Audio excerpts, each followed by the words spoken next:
Muchos de los que estudiamos las raíces hebreas no usamos esta palabra y tiene bases bíblicas y también científicas. ¿A qué palabra me refiero? Me refiero a aquella expresión que a veces usamos para referirnos al creador del universo.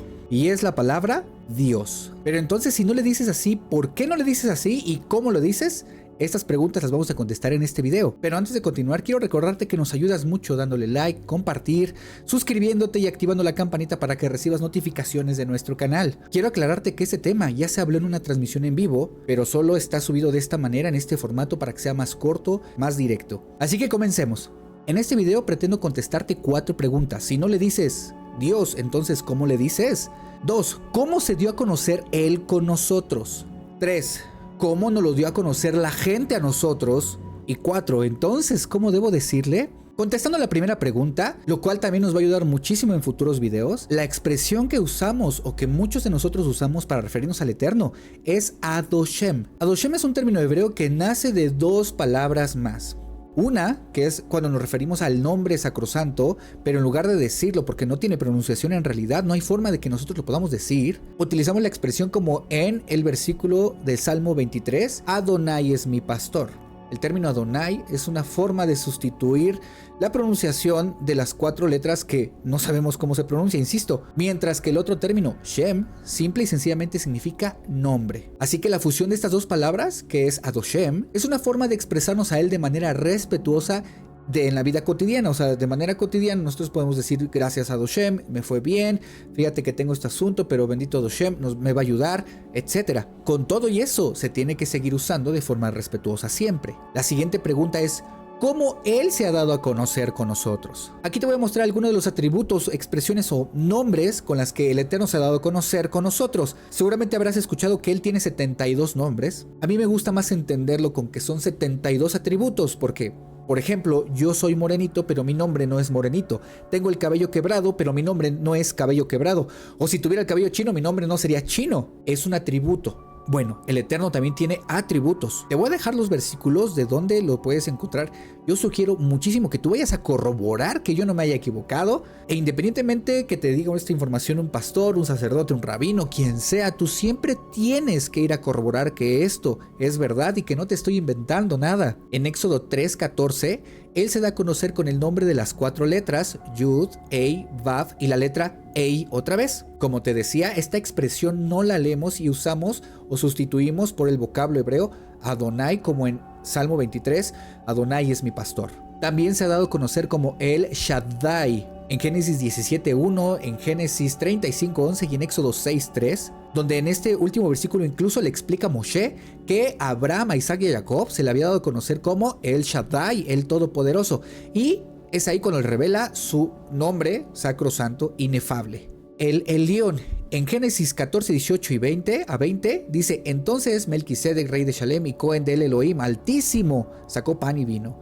El Altísimo, el Elión. También se presentó como el Eterno, como dice en Génesis 21:33, donde dice: y plantó Abraham un árbol tamarisco en Beersheba e invocó allí el nombre de Adonai el Olam. Bueno, aquí sustituí el Olam, pero dice Adonai el Eterno en Génesis 21:33. Y finalmente, las 2 expresiones más usadas o más conocidas dentro de la Torá, que es Adonai, como dice en Génesis 15:2, porque literalmente está la expresión ahí con esas 4 letras, Aleph, Dalet, Nun y Yud, que se leen juntas Adonai. Es decir, no solo se usa como un sustituto cuando estás leyendo el nombre, sino que también se usa como uno de sus atributos y es equiparable a uno de sus nombres. Finalmente, Elohim, como dice en Génesis 1:1, en el principio creó Elohim los cielos y la tierra.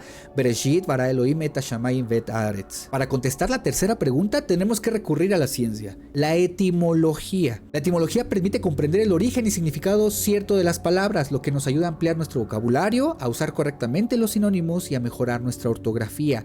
La etimología moderna nació en el siglo XIX y sigue un método científico organizado y comparativo para su estudio. Así que con esto daremos paso a la etimología de la palabra Dios. La palabra Dios proviene del latín Deus, que se escribe con las letras delta, epsilon, upsilon y sigma. Proviene del proto-indoeuropeo, deivos, que significa brillar o resplandecer. Esta raíz está relacionada con Zeus y Dios es el genitivo de Zeus. Te pongo un ejemplo de cómo en español sería un genitivo. El genitivo es darle algo atributo de que pertenece a alguien. Por ejemplo, el micrófono de Alex, el genitivo sería de Alex. El cabello de Alex, cabello de Alex sería la forma genitiva de llamar a mi cabello, de Alex. En el caso de la palabra Dios, se utilizaba para hacer referencia a cosas que pertenecían o que eran atribuidas a Zeus. Por ejemplo, el templo Dios, el templo de Zeus. La leyenda de Dios, la leyenda de Zeus, que pertenece a.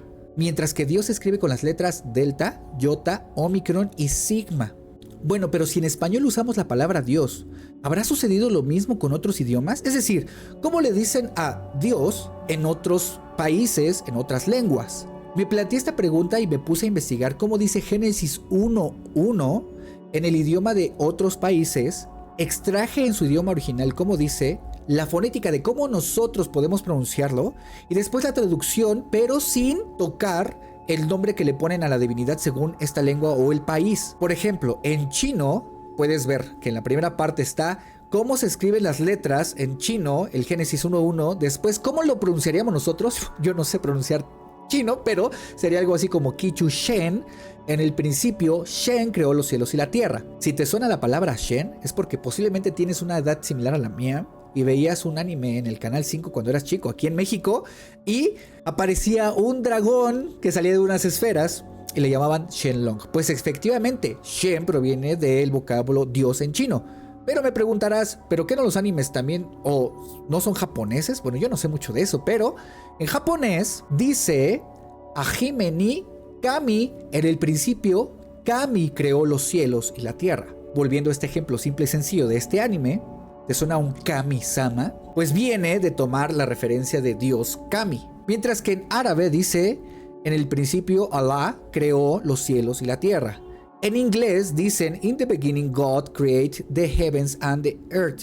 En el principio God creó los cielos y la tierra. Y en español finalmente decimos en el principio Dios creó los cielos y la tierra. La siguiente pregunta es, ¿estas palabras que te acabo de decir equivalen a Dios en español? La respuesta es no. Iremos al significado de cada una de ellas. Por ejemplo, Shen es un término general para referirse a seres divinos o espíritus. Históricamente, el término se ha utilizado para describir una amplia variedad de deidades del folclore chino. En el contexto cristiano, se adoptó para referirse al único Dios supremo, aunque originalmente se refiere a múltiples deidades locales. Es decir, tenía que venir Shen más el nombre de una divinidad, Shen más el nombre de otra, y así, sucesivamente. En japonés se dice kami y es un término japonés que se refiere a los espíritus o deidades del sintoísmo. Originalmente, kami era utilizado para describir fenómenos naturales y ancestrales que eran adorados como deidades locales. Con el tiempo, algunas de estas deidades fueron integradas al panteón sintoísta como figuras importantes. En árabe, Allah es la palabra árabe para Dios y proviene del término semítico ilah. Antes del Islam, Allah era también el nombre de una deidad suprema en la región politeísta de la península arábiga. Muhammad, el profeta del Islam, unificó a las tribus bajo la adoración de este único Dios supremo. En inglés, God tiene sus raíces en el proto-germánico Gudan.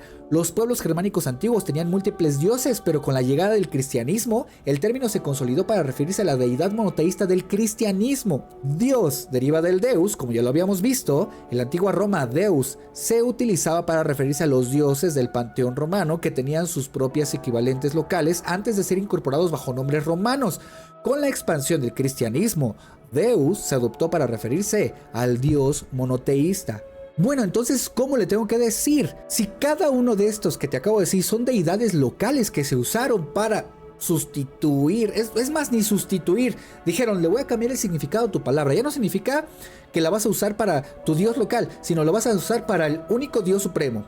Así llegó el cristianismo con estas lenguas y a estos países. La pregunta que debemos hacernos es, ¿cómo dice originalmente? Y para eso tendríamos que ir al hebreo. Bereshit, bara, Elohim, et hashamayim, ve'et haaretz. En el principio creó Elohim los cielos y la tierra. Ahora bien, si la palabra es Elohim, ¿por qué no dices Alex? ¿Por qué en lugar de decir gracias a Doshem, por qué no dices gracias Elohim? Tiene un porqué.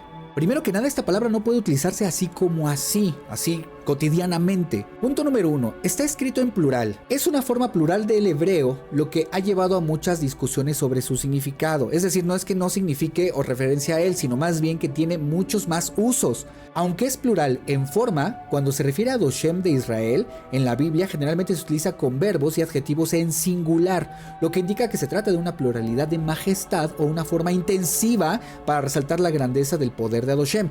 Es decir, se utiliza para hacer magnífico algo, o sea, hacerlo muy grande. La segunda causa es que también se refiere a otras deidades. En el Tanaj es lo que se conoce como el Antiguo Pacto, se utiliza tanto para referirse al Adoshem único de Israel como para otras deidades en contextos politeístas. Te voy a dejar estos dos versículos, Éxodo 12:12 y Deuteronomio 6:14. Por ejemplo, aquí en Éxodo 12:12 dice: pues yo pasaré aquella noche por la tierra de Mizraim y heriré al primogénito en la tierra de Mizraim, así de los hombres como de las bestias, y ejecutaré mis juicios en todos los dioses de Egipto, yo Adonai. Mientras que en hebreo, aquí podrás ver en verde, que se utiliza Aleph, Lamed, Ei y Yud, que hace referencia a Elohei Mizraim. O sea, es otra forma de referirse a Elohim, pero no está hablando del Todopoderoso. Está hablando de los dioses o de los falsos dioses de Egipto. En Deuteronomio 6:14 dice: no andaréis en pos de dioses ajenos. Y otra vez encontramos la conjugación de Elohim, que es en este caso Eloheija, o sea, dioses ajenos. No se está refiriendo a él como el poderoso, sino a otros falsos o falsas deidades. Esto nos lleva al tercer punto, que en el diccionario Strong, como la palabra 433, dice que también significa y se puede usar como ángeles, dioses, diosa, extremo, grande, ídolo, juez, poderoso y rey. Éxodo 21:6 dice: entonces su amo lo llevará ante los jueces, y aquí usa la palabra Elohim para referirse a jueces. Esto contestaría por qué no usamos entonces esa palabra, y por eso mejor usamos el vocablo Adoshem. Los judíos ortodoxos usan únicamente la palabra Hashem, que significa literalmente el nombre, o sea, traducido Hashem el español es el nombre. Baruch Hashem, los escucharás decir eso. Para nosotros, muchos de nosotros, o sea, no está mal la expresión, obviamente, ellos son los que conocen y tienen todo el conocimiento del mundo acerca de la Torah, pero para nosotros creyentes en Yeshua, tratando de complementar el significado y simbolismo de esto, usamos el vocablo Adoshem. Así que pasando a la última pregunta, que es: entonces, ¿cómo debo decirle? La respuesta a esta pregunta está dentro de ti. Porque insisto, el objetivo de este canal no es decirte qué, cómo, cuándo y por qué tienes que hacerlo. El objetivo de este canal es edificarnos, es mostrarte información con bases bíblicas y científicas como el día de hoy, pero al final solamente quien puede decidir si esto lo desecho porque no es bueno o porque es malo, como sea, eres tú. Tú eres quien decide cómo llamarle. Conociendo esta información, toma tus propias conclusiones, analízalo, vuelve a ver el video, pregunta, investiga, cuestióname a mí también y cuestiona a tus líderes, pero no en el sentido de cuestionar por rebeldía, sino para aprender por qué se dice esto, por qué se dice el otro, con qué fin hacemos esto, porque al final estas preguntas son para edificarnos y no tienen que ser la Shon Hara, o sea, es decir, que sea para mal. Así que déjame en los comentarios. ¿Tú ya sabías esta información? ¿Tú pensarías en cambiar la expresión de cómo dirigirte a él? Recuerda que él tiene muchos atributos y muchas formas de llamarle en español. Es simplemente y sencillamente decirle el creador, y eso tan simple, es muy grande en realidad. El eterno, mi Padre celestial. Antes de finalizar, quiero recordarte que puedes darle like, compartir, suscribirte y activar la campanita de las notificaciones para que sepas de todos nuestros videos y nuestras notificaciones. En la descripción del grupo te voy a dejar las redes sociales y voy a buscar hacer un canal de WhatsApp o de Telegram para que puedas unirte y ahí enviemos información si es que te interesa y podamos edificarnos todos juntos como una comunidad que somos en Yeshua. Te mando mi más sincero abrazo y deseo que estés muy bien, deseo que haya salud y que haya felicidad en tu hogar, en tu casa y en todo lo que hagas, que se te multiplique para bien. Mi nombre es Alex, soy Alex, un estudiante, y te deseo mucha paz. Shalom, shalom.